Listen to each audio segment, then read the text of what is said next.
വീട്ടിൽ വന്ന് കയറുമ്പോൾ ലക്ഷ്മിയുടെ മനസ്സിൽ കത്തികുത്തിറക്കിയ വേദനയായിരുന്നു. താൻ അഭിറാമിനെ കാണാൻ പോകുന്നു എന്നറിഞ്ഞിട്ടും തൻ്റെ ഒപ്പമൊന്നും വരാൻ അവന് തോന്നിയില്ല. ഒരു നിമിഷം വരെ ഒരു ഫോൺ കോൾ പോലും ഉണ്ടായില്ല. ജീവിതത്തിലെ ഏതു പ്രതിസന്ധി ഘട്ടം വന്നാലും കൂടെ രാഹുൽ ഉണ്ടാകുമെന്ന് കരുതിയ തനിക്ക് തെറ്റി. ലക്ഷ്മിയുടെ ഉള്ളിലെ സങ്കടങ്ങൾ കണ്ണുനീരായി പെയ്തിറങ്ങി. അബി, നിനക്കൊന്നും കഴിക്കണ്ടേ? സമയം 9 കഴിഞ്ഞു. നിനക്കറിയില്ലേ അച്ഛനുള്ളപ്പോൾ കറക്റ്റ് ടൈമിൽ ടേബിളിൽ കാണണമെന്ന്? നീ എന്താ പതിവില്ലാതെ? ബാൽക്കണിയിൽ വന്ന് മേലോട്ട് നോക്കിയിരിക്കുന്നു. ഇപ്പം എന്തു പറ്റി? പതിവില്ലാത്ത ഓരോ ശീലമൊക്കെ. നിനക്കെന്തേലും അസുഖമുണ്ടോ? അമ്മയ്ക്കറിയില്ലേ അബിയേട്ടൻ്റെ ഇപ്പോഴത്തെ അസുഖം? പ്രേമപനി. പ്രേമം എന്ന നദിയിൽ മുങ്ങിക്കുളിച്ച് ആകെ തണുത്ത് മരവിച്ചിരുന്ന പനി പിടിച്ചു.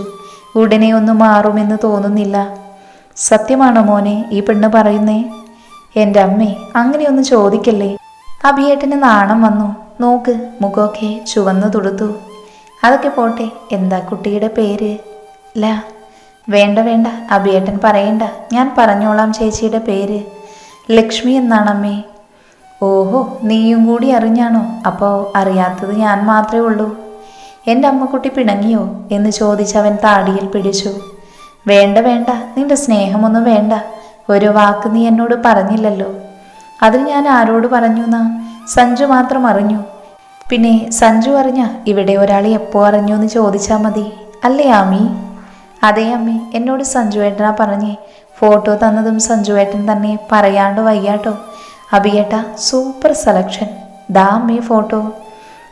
എൻ്റെ അബി, പേര് പോലെ തന്നെ ലക്ഷ്മി തന്നെ കുട്ടി. കണ്ടാലറിയാം പാവം കുട്ടിയാണെന്ന്. എൻ്റെ അമ്മേ, ആളൊരു ലക്ഷ്മി തന്നെ. പക്ഷേ പൊക്കിക്കൊണ്ടുവരാൻ പറഞ്ഞ കൊന്നുകൊണ്ട് വരുന്ന സൈസാണെന്നാ സഞ്ജുവേട്ടൻ പറഞ്ഞേ. അബിയേട്ടൻ പെടും. എൻ്റെ ഈശ്വര, ഈ കുട്ടി തന്നെ വലത് കാല് വെച്ച് ഈ വീട്ടിൽ കയറണം. അച്ഛനും മോനും ഇതുപോലൊരു പണി ആവശ്യമാണ്. അബി വാ, സിംഹ ഇപ്പോൾ കഴിക്കാൻ വരും. അതിനു മുന്നേ ഞാൻ താഴെ ചെല്ലട്ടെ. അതൊക്കെ പോട്ടെ അബിയേട്ട, അച്ഛൻ സമ്മതിക്കുമോ? എൻ്റെ പൊന്നാമി, അവളെ എങ്ങനെ സമ്മതിപ്പിക്കുമെന്ന് പോലും അറിയില്ല. പിന്നെ ആ ഡാഡി, നിനക്കറിയാലോ, ഒന്ന് പുലിയാണിൽ മറ്റേത് പുപ്പുലിയാണ്. ഇതിൻ്റെ ഇടയിൽപ്പെട്ടൊരു പാവം പേടമാനാണ് മോളുടെ ഈ ഏട്ടൻ. അച്ചോടാ, ഒരു പാവം പേടമാൻ. എൻ്റെ പൊന്നു അബിയേട്ട, എനിക്കറിയാത്ത ആള് ഒന്നല്ലല്ലോ എൻ്റെ ഏട്ടൻ. ലക്ഷ്മിയുടെ കാര്യം ഡാഡി അറിയുമ്പോൾ എൻ്റെ കൂടെ കട്ടക്ക് നിന്നേക്കണം നീ. അത് ഞാൻ ഏറ്റു. അല്ലേലേ എനിക്കൊന്നുമില്ല. നിൻ്റെയും സഞ്ജുവിൻ്റെയും കാര്യം വരുമ്പോൾ ഞാൻ പാര വയ്ക്കും. നീ പെങ്ങളാണെന്നോ അവൻ ചങ്ക് ഫ്രണ്ടാണെന്നൊന്നും നോക്കില്ല മോളെ. ഈശ്വര, ബ്ലാക്ക് മെയിൽ, അതും സ്വന്തം പെങ്ങളെ. പെണ്ണിനെ വരെ ബ്ലാക്ക് മെയിൽ ചെയ്ത വീഴ്ത്താൻ പോണേ. പിന്നെയാ നീ? ഒന്ന് പോയടി. എൻ്റെയും കൂടെ ആവശ്യമല്ലേ, ഞാനൊപ്പം കാണും. ഈശ്വര, ഇത് രണ്ടും അറിയുമ്പോൾ അച്ഛൻ തല്ലിക്കൊല്ലാണ്ടിരുന്നാ കൊള്ളാം. അയ്യോ വാ, അല്ലേ ഇന്ന് പട്ടിണിയാവും. എൻ്റെ ലക്ഷ്മിക്ക് വേണ്ടി ഒന്നല്ല, 1 മാസം പട്ടിണിയിരിക്കാൻ ഞാൻ തയ്യാറാണ്. പൈങ്കിളി ഡയലോഗ് അടിക്കാതെ ഇങ്ങോട്ട് വാ അബിയേട്ട, അല്ലേ സിംഹയും ഇങ്ങോട്ട് കയറി വരും. വരുന്നു, നീ വിട്ടോ. അബി ഫോൺ എടുത്ത് നോക്കി വാൾപേപ്പർ നിറഞ്ഞു നിൽക്കുന്ന ലക്ഷ്മിയുടെ ഫോട്ടോ നോക്കി പറഞ്ഞു. എൻ്റെ പെണ്ണെ, നിന്നെ കിട്ടാൻ ഞാനൊരു യുദ്ധം തന്നെ നടത്തേണ്ടി വരും. ഇത് വല്ലതും നീ അറിയുന്നുണ്ടോ? ഫോണിൽ തെളിഞ്ഞ രാഹുലിൻ്റെ പേര് കണ്ട് ദേഷ്യത്തോടെ ലക്ഷ്മി തിരിഞ്ഞു കിടന്നു. ചേച്ചി ദേ രാഹുലേട്ടനാണ് വിളിക്കുന്നത്. ചേച്ചിയുടെ ഫോൺ എടുക്കുന്നില്ല എന്ന്. ഹലോ ലച്ചു, നിന്നെ ഒത്തിരി വിളിച്ചു, എടുത്തില്ല. അതാ ഞാൻ നിത്യയുടെ ഫോണിൽ വിളിച്ചത്. രാഹുൽ, നീ എൻ്റെ ഫോണിൽ വിളിക്ക്. നിത്യ പഠിക്കുന്ന ടൈമാണ്. ചെറിയമ്മ അവളെ കൂടെ വഴക്ക് പറയും. ഇപ്പോൾ തന്നെ ആകെ കൈവിട്ട ജീവിതമാണ് എൻ്റെ. ഈ വീട്ടിൽ ആകെ ആശ്വാസം അച്ഛനും നിത്യയുമാണ്. ഞാൻ കാരണം അവളുടെ കൂടെ വഴക്ക് കേൾക്കേണ്ട. നിന്റെ ഫോണിൽ വിളിച്ചാൽ നീ എടുക്കുവോ? ആ എടുക്കാം, ഞാൻ കട്ടാക്കുവാ. എന്താ ചേച്ചി പറ്റിയത്? ചേച്ചി കരഞ്ഞോ? അമ്മ വഴക്ക് പറഞ്ഞോ? അതോ രാഹുൽ ചേട്ടനുമായി വഴക്കിട്ടോ? ഒന്നുമില്ല മോളെ, മക്കൾ പോയി പഠിച്ചോ. ചെറിയമ്മയുടെ വഴക്ക് കേൾക്കണ്ട. ഞാൻ പഠിക്കും ചേച്ചി, എനിക്ക് നല്ല മാർക്കുണ്ട്. പക്ഷേ എങ്കിലും അമ്മ എപ്പോഴും പഠിക്കുമെന്ന് പറഞ്ഞുകൊണ്ടിരിക്കും. അത് സാരമില്ല, അമ്മ മോളുടെ നല്ലതിന് പറയുന്നതാണ്. ഒരു ജോലി വേണം മോളെ, എങ്കിലേ നമുക്ക് സ്വന്തം കാലിൽ നിൽക്കാൻ പറ്റൂ. ചേച്ചി കഴിച്ചോ? ഇല്ല മോളെ, വിശപ്പില്ല. പോയി കഴിക്ക് ചേച്ചി, നാളെ അമ്മ കണ്ട അത് മതി. ചോറ് പോയതിന് വഴക്ക് പറയും. കഴിച്ചോളാം, മോള് പോയി പഠിച്ചോ. നിത്യയുടെ ഫോൺ വീണ്ടും ബെല്ലടിച്ചു. ആരാ മോളെ? രാഹുലാണോ? കട്ടാക്കിക്കോ, ഞാൻ അവനെ വിളിച്ചോളാം. രാഹുലേട്ടനല്ല ചേച്ചി, അനന്തുവാണ്. മോളെ, അനന്തുവിൻ്റെ അച്ഛനും അമ്മയ്ക്കും ഈ ബന്ധത്തിന് സമ്മതമാണോ? അറിയില്ല ചേച്ചി, പക്ഷേ എന്തിനും അവനൊപ്പം ഉണ്ടാവുമെന്ന് വാക്ക് തന്നിട്ടുണ്ട്. അതൊരു വാക്കല്ലേ മോളെ, അവരാണ് നമുക്ക് വലുത്. പക്ഷെ തിരിച്ച് നമ്മളേക്കാൾ വലുതായി അവർക്ക് മറ്റു പലതുമാവും. സ്വന്തം ജീവൻ പോയാലും തൻ്റെ പെണ്ണിനൊപ്പം നിൽക്കുന്നവരാണ്, അതൊരു ഭാഗ്യമാണ്. അനന്തു അങ്ങനെയാവാൻ ചേച്ചി പ്രാർത്ഥിക്കാൻ കേട്ടോ. മക്കൾ പോയി പഠിച്ചോ, ഫോൺ വിളി കുറിച്ച് പഠിക്കാൻ ഇമ്പോർട്ടൻ്റ് കൊടുക്ക്. ശരി ചേച്ചി, ചോറെടുത്ത് തരണോ? വേണ്ട, വേണേൽ ചേച്ചി എടുത്തോളാം, മക്കൾ പൊക്കോ. അഭി താഴോട്ട് വന്നപ്പോൾ അമ്മയും മാമിയും ഡാഡിയും കഴിക്കാൻ തുടങ്ങിയിരുന്നു. അഭി, നിന്റെ റൂമിലെ ക്ലോക്ക് കേടാണോ? അല്ല ഡാഡി, എന്താ? കൃത്യനിഷ്ഠ കണ്ട് ചോദിച്ചതാ, നീ 2 മിനിറ്റ് ലേറ്റാണ്. അത് ഞാൻ ഡാഡി, അഭിയേട്ടൻ ഓഫീസിൽ എന്തോ പേപ്പർ സൈനൊക്കെ ഇടുന്നു കണ്ടു, അതാവും താമസിച്ചേ. നീ എങ്ങനെ കണ്ടു? ഞാനിങ്ങോട്ട് പോന്നപ്പോൾ ഏട്ടൻ്റെ റൂമിൽ എത്തി നോക്കി, അപ്പം കണ്ടു. ആണോ അഭി? എന്തായിരുന്നു അർജൻറ്റ് പേപ്പർ വർക്ക്? ഡാഡി, അക്കൗണ്ട്സിലെ വീക്ക്ലി സ്റ്റേറ്റ്മെൻറ്റ് നോക്കിയോ? എല്ലാം കറക്റ്റല്ലേ? അതെ. ഗുഡ്, ഇരിക്ക്, കഴിക്കാം. എൻ്റെ ആമി, താങ്ക്സ്, അല്ല ഞാൻ പെട്ടേനെ. ഓക്കെ ഓക്കെ, ഈ നന്ദി എന്നും കണ്ടാൽ മതി. എന്താ ഇവിടെ രണ്ടാളും കൂടെ? Nothing daddy. അഭി, നിന്നോട് ഇമ്പോർട്ടൻ്റ് ഒരു കാര്യം സംസാരിക്കാനുണ്ട്. നിന്നോട് മാത്രമല്ല, എല്ലാവരോടും. നമുക്കൊന്ന് ഇരിക്കണം, കേട്ടല്ലോ? ശരി ഡാഡി. എന്താണോ ഇനി ലക്ഷ്മിയുടെ കാര്യം സഞ്ജു പറഞ്ഞു. എൻ്റെ സഞ്ജു, നീ മുത്താണ്, മുത്ത്. വീണ്ടും ബെൽ കേട്ടപ്പോൾ ലക്ഷ്മി ഫോൺ എടുത്തു. എന്താടാ, എന്നെ അഭിറാം ജീവനോടെ വിട്ടോന്നറിയാനാണോ നീ വിളിച്ചേ? ലച്ചു, സോറി, പെട്ടെന്ന് അഭിറാം അങ്ങനെ പറഞ്ഞപ്പോൾ ഞാൻ പേടിച്ചു പോയി. നീയല്ലടാ, നിന്നെപ്പോലെ ഒരു തൻ്റെ ഇടമില്ലാത്തവനെ സ്നേഹിച്ച ഞാൻ വേണ്ടി പേടിക്കാൻ. സ്വന്തം പെണ്ണിനെ ഒരു വാക്ക് കൊണ്ടുപോലും രക്ഷിക്കാൻ നിനക്കാവില്ല. സോറിഡി, സോറി സോറി, 1000 വട്ടം സോറി. ആർക്ക് വേണം നിന്റെ സോറി? ഇന്ന് അഭിറാം എന്നെ കൊന്നിരുന്നുവെങ്കിലോ, അല്ലെങ്കിൽ നിന്നെ എനിക്ക് കാണേണ്ട, ഒത്തിരി നിന്നെ സ്നേഹിക്കുന്നു എന്ന് പറഞ്ഞ വാക്കുണ്ട് നിന്നെ വെറുക്കുന്നു എന്ന് കേൾക്കണ്ടായെങ്കിൽ നീ ഫോൺ വെച്ചോ, എനിക്ക് കിടക്കണം. മതി, നിർത്തിക്കോ ലക്ഷ്മി നിന്റെ ഈ സംസാരം. അവനില്ലേ ആ അഭിറാം, അവൻ നിന്നെ കൊല്ലാനും തിന്നാനും ഒന്നും പോണില്ല. കാരണം അവന് നിന്നോട് മുടിഞ്ഞ പ്രേമമാണ്. പക്ഷെ നിനക്ക് ചുറ്റും നിൽക്കുന്ന ഞങ്ങളോട് അങ്ങനെ ആവില്ല. എനിക്ക് അവനോട് യുദ്ധം ജയിക്കാനുള്ള കഴിവോ ആയുധബലമോ ഇല്ല. ആകെയുള്ളതൊരു കൊച്ചു ജീവിതം, ചുറ്റും 3 ജീവിതങ്ങളുമാണ്. ആർക്കു വേണ്ടിയും അവരെ കരുതി കൊടുക്കാൻ എനിക്കാവില്ല. ഞാൻ വെക്കുന്നു. കണ്ണാടിക്ക് മുന്നിൽ വന്ന് അവൾ തന്നെ നോക്കി. എന്താ അവനിപ്പോൾ തന്നോട് പറഞ്ഞത്? ഞാൻ അവൻ്റെ ആരുമല്ലെന്നല്ലേ? തനിക്കെന്ത് വന്നാലും ഒന്നും അവനില്ലെന്നല്ലേ? ഒലിച്ചിറങ്ങിയ കണ്ണുനീർ ലക്ഷ്മി വലിച്ചു തുടച്ചു. മിസ്റ്റർ അഭിറാം വർമ്മ, ഇതിനെല്ലാം നീ അനുഭവിക്കും. നിന്റെ ജീവിതത്തിലെ നല്ല ദിനങ്ങൾ തീരാൻ പോകുന്നു. സ്വന്തമാക്കാൻ കൊതിച്ച സ്നേഹം കിട്ടാത്ത വേദന നീയും അറിയണം. അതിനുവേണ്ടി നിന്റെ ഭാര്യയാവാനും ഈ ലക്ഷ്മി തയ്യാറാണ്. സങ്കടം അവളുടെ കണ്ണിലൂടെ ഒലിച്ചിറങ്ങി. പകയത് തുടച്ചുകൊണ്ടു. ആമി, നീ മാറിയേ. ഞാനല്ലേ അമ്മയുടെ മടിയിൽ ആദ്യം തലവെച്ചത്. അഭിയേട്ടൻ ഇത്ര നേരം കിടന്നില്ലേ? ഇനി ഞാൻ കിടക്കും. എണീറ്റു മാറാൻ പറ അമ്മേ. ഒരു കുഞ്ഞാവ വന്നേക്കുന്നു. മുതുക്കൻ നിന്റെ മറ്റവൻ.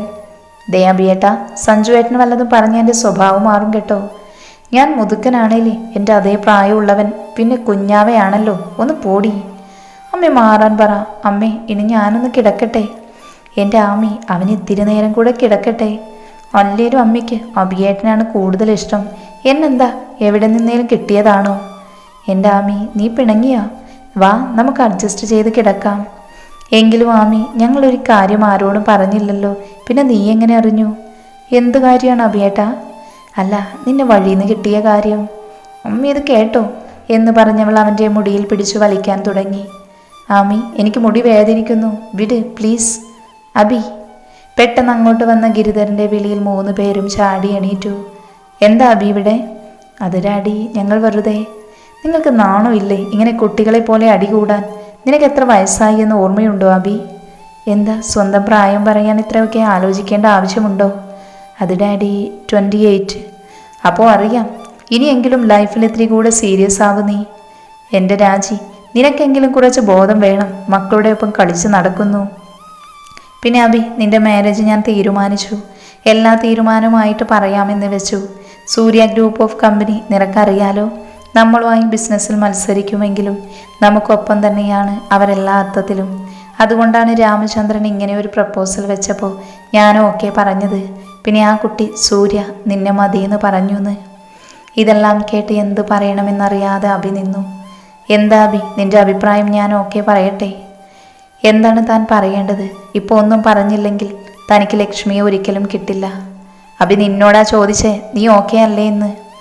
അല്ല ഡാഡി, ഞാൻ ഓക്കെ അല്ല. എനിക്ക് ഈ കല്യാണത്തിന് ഇഷ്ടമല്ല.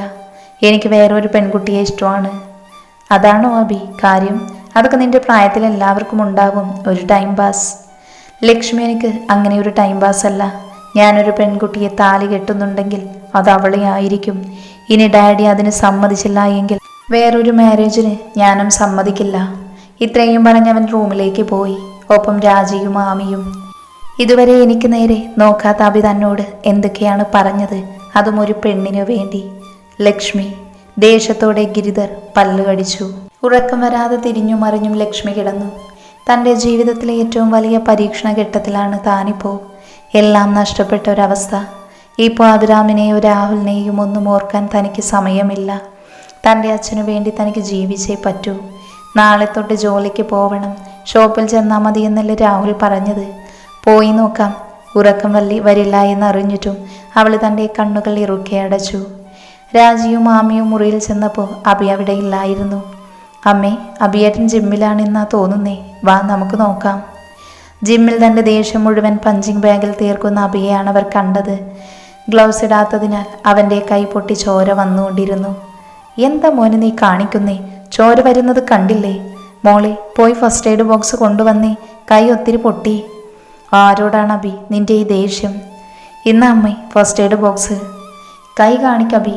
സ്വയം മുറിവേൽപ്പിക്കാൻ ഇതിനൊക്കെ പരിഹാരമാകുമോ? ഡാഡിയുടെ സ്വഭാവം നിനക്കറിയില്ലേ? പിന്നെ ഞാനെന്ത് വേണം? ബിസിനസ് മെച്ചപ്പെടുത്താൻ ഡാഡി പറയുന്ന പെണ്ണിനെ ഞാൻ കെട്ടണോ? പലതും ഡാഡി എന്നെ അടിച്ചേൽപ്പിച്ചു. ഒരു പാട്ടുകാരനാവാനുള്ള എൻ്റെ ആഗ്രഹം, അങ്ങനെ എന്തൊക്കെ. ഇപ്പോൾ ബാത്റൂമിൽ പോലും ഒരു മൂളിപ്പാട്ട് പോലും പാടാൻ എനിക്കിപ്പോൾ സാധിക്കാറില്ല. ബിസിനസ് മടുത്തു ഈ ജീവിതം. ഡാഡിക്ക് വേണ്ടത് ഒരു മോനെയല്ല, ബിസിനസ് വളർത്താനുള്ള ഒരു ജോലിക്കാരനെയാണ്. ഇന്ന് തന്നെ കണ്ടില്ലേ, ഒന്ന് ഒച്ചത്തിൽ ചിരിക്കാൻ ഞങ്ങൾ മക്കൾക്ക് സ്വാതന്ത്ര്യമില്ല. കൂട്ടിൽ കിടക്കുന്ന പട്ടിക്ക് ഞങ്ങളേക്കാൾ ഫ്രീഡമുണ്ട്. എല്ലാത്തിനും ടൈം ടേബിൾ. ഞാൻ പോട്ടെ, ദേ നിൽക്കുന്നു നീ ഒരുത്തി. അവൾ നല്ലൊരു ഡാൻസറാണെന്ന് പോലും നമ്മുടെ ഡാഡിക്ക് അറിയില്ല. എങ്ങനെ അറിയാൻ? അവൾക്കൊപ്പം ഒരു 10 മിനിറ്റ് ഇരുന്നാലല്ലേ അറിയൂ. പക്ഷേ പലതും ഡാഡിക്ക് വേണ്ടി വേണ്ടെന്ന് വെച്ചു. പക്ഷേ ലക്ഷ്മിയുടെ കാര്യത്തിൽ അതുണ്ടാവില്ല. എനിക്ക് വേണോ അമ്മേ അവളെ? ആർക്കു വേണ്ടിയും ഞാൻ അവളെ വേണ്ടെന്ന് വെക്കില്ല. അവളെ കിട്ടാത്തൊരവസ്ഥ വന്നാൽ എനിക്ക് ഭ്രാന്ത് പിടിക്കും. അവളില്ലാതെ ഒരു നിമിഷം പോലും ജീവിക്കാൻ എനിക്കാവില്ല. തൻ്റെ മടിയിൽ തലവെച്ച് കരയുന്ന മകനെ ആ അമ്മയുടെ മാതൃഹൃദയം തേങ്ങി. കൊട്ടാരനുസൃതമായ ആ വലിയ വീടിൻ്റെ ബാൽക്കണിയിൽ അച്ഛനും മകളും കൊടുമ്പിരി കൊണ്ട് ചർച്ചയിലാണ്. എന്താ ഡാഡി, ഗിരിയെങ്കിൽ വിളിച്ചില്ലല്ലോ? അഭിറാം നോ പറഞ്ഞു കാണുവോ? മോളി, അഭിറാം നോ പറഞ്ഞാലും ഗിരിധർ നോ പറയില്ല. അത്ര വലിയ ഓഫറല്ലേ നമ്മൾ വെച്ചത്. അഭിറാം അവൻ മോൾക്കുള്ളതാ. മോള് പോയി അവനെ സ്വപ്നം കണ്ടുറങ്ങാൻ നോക്ക്. സോറി ഡാഡി, എനിക്ക് അഭിറാമിനെ വേണമെന്നതുകൊണ്ടല്ലേ ഡാഡിയുടെ തല അങ്കിളിൻ്റെ മുന്നിൽ താന്നത്. സോറി, എൻ്റെ ഒരു വലിയ ആഗ്രഹമാണവൻ. നിനക്ക് വേണ്ടി മാത്രമല്ല, എനിക്ക് കൂടിയുണ്ട്. മീഡിയ പാടി നടക്കുന്ന പോലെ ആ ഗിരിധർ വർമ്മ ബിസിനസ് വലിയ പുലിയൊന്നുമല്ല, വെറും പൂച്ചയാ. പക്ഷേ അഭിറാം വർമ്മ, അവനൊരു പുലിയാ. അഭിറാം, അവനാണ് ഗിരിധറിനെ ബലവും ബലഹീനതയും. അവനില്ലെങ്കിൽ ഗിരിധർ വെറും 0 ആണ്, ബിഗ് 0. എങ്കിൽ മോള് പോയി കിടന്നോ. Good night. Good night daddy. Abhiram Varma, എനിക്ക് വേണം അവനെ. എൻ്റെ ബിസിനസ് സാമ്രാജ്യത്തിൽ അവനൊരു മുതൽക്കൂട്ടാണ്.